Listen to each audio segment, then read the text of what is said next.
Hi folks, it's Evo here from Thundermist Lure Company, and welcome to today's episode of Thundermist Fishing Tips. Last week we talked about fishing rod and fishing rod tips, some generalities on rods. Today we're going to talk about reels, the other most important thing that we need to make decisions on. And the first decision you have to make, do you want to go with a conventional round style reel or do you want to go with a spinning reel? Those are your two basic choices. Of course, there's other reels you can get into with center pins and all that, but right now we're just going to talk about your two basic reels, your conventional and your spinning reel. So the conventional reel, when would you want to use, or why would you want to use a bait casting reel? Well, the first thing is heavy line. If you're going to use mono or fluoro, it's thicker, so this will handle thicker, heavier line. Thin line, thin mono, thin fluoro, or thin braid, for example, on a conventional bait casting reel doesn't perform very well, because what happens is it actually digs in. When you're fighting a fish or you put a little bit of pressure on your line, that line digs into the spool, and the next time you go to cast it out, you're going to end up with a big bird's nest. You're going to have problems and your line's going to jam up on you. But for heavier or thicker line, these bait casting reels are ideal. They handle it very, very nicely. They cast, they perform well, and it allows you to fish heavier applications with a bait casting reel. That's the main reason why I would use a bait caster, is for using heavier line. And then the other thing is they do come in larger sizes, but so do the spinning reels, so they can handle a lot of fishing line as well. And of course, you want to look for one with a good drag system and instant anti-reverse. Of course, that goes without saying. Very, very important, the instant anti-reverse. Okay, so as far as your conventional, your spinning reel goes now, unlike the bait caster, the spinning reel can handle very, very thin line very, very easily. So it's no problem to use 4 pound, 6 pound, 8 pound, 10 pound fluoro or mono. It handles it very, very nicely.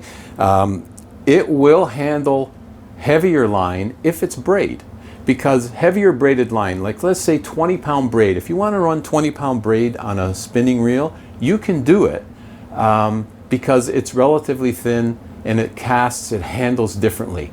But try to run 20 pound mono on a spinning reel and you will find, oh, okay, it'll work, but not very effectively, because it's very thick, it's coily, it doesn't handle very well, it doesn't come on and off, it doesn't cast very well. It's just not made for spinning reels. You want to use 20 pound mono or 30 pound mono or heavier, go with a bait caster. Lighter line, lighter applications, spinning. Unless, like I say, of course, it's braid, then you can use heavier line. I run 30 pound braid on a spinning reel, no problem at all. Now, speaking of that, I mentioned a bit about holding and line capacity. You have to decide what size reel you want. So, you know, this one's a little bit smaller, this one is slightly bigger. I have another one here that's even a little bit bigger than that one. So they come in different sizes. And basically, all you want to do is decide how much line do I need to spool up with, and am I going to be casting? Do I need all day comfort? So this small little reel is great for light line. The line capacity is not that much, so I'm not going to be fishing really deep applications. So more for lighter, smaller panfish, not casting very far, and it's small, it's light, so it's compact, it'll travel very easily, and it's not heavy for all day casting. Now, if you went one size heavier, you're going to get more line on there, or two sizes bigger, you're going to get even more line on there. So think about the line capacity. Are you fishing deep? Do you need a lot of line? And take a look at the spool. It'll tell you how much line capacity that spool will handle, and then you can make your decision as to which size reel you want. And keep in mind, if you're going to be casting all day, you want to keep your reel as small as you possibly can, while yet maximizing the amount of line that you could use, because the smaller the rod, the more comfortable it's going to be for all day casting. If you're trolling, it doesn't make a difference, but if you're casting all day, then it does make a difference. And then of course the other things you want to look for, that instant anti-reverse. You want no jiggle in the handle. okay? Because every time, if you've got that play in the handle, every time you go to set the hook, you're shocking the gears inside your reel, and you're going to burn up your reel, or your reel will become defective and not used in the long run. So basically, an instant anti-reverse gives you an instant hook set, no shocking to the gears, there's nothing there, and that's really what you want when it comes to the instant anti-reverse. The other very, very important thing is the drag system on a reel, especially on these spinning reels. The front drag system versus the rear drag. Front drag, much more effective.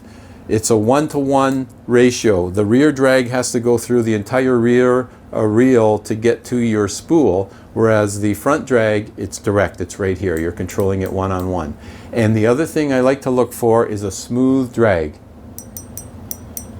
Very, very smooth. You don't want to see that drag or your line jump in increments like, and you could tell when you adjust the drag, if it's very fine increments when you're turning the drag, you know that it's going to come out nice and smoothly.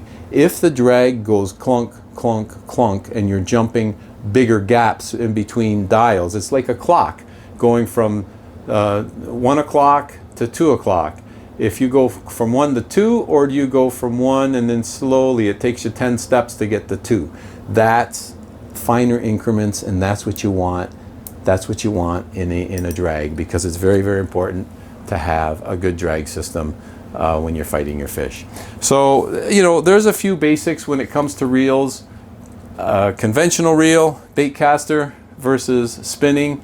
Both of them work really, really well. Just depends on the fishing you're going to do, the fish that you're after, and how you're going to fish. So hopefully those little guidelines will help you decide on which reel to buy next. I want to thank you for tuning in to today's episode of Thundermist Fishing Tips. And as always, folks, until next time, good luck and good fishing.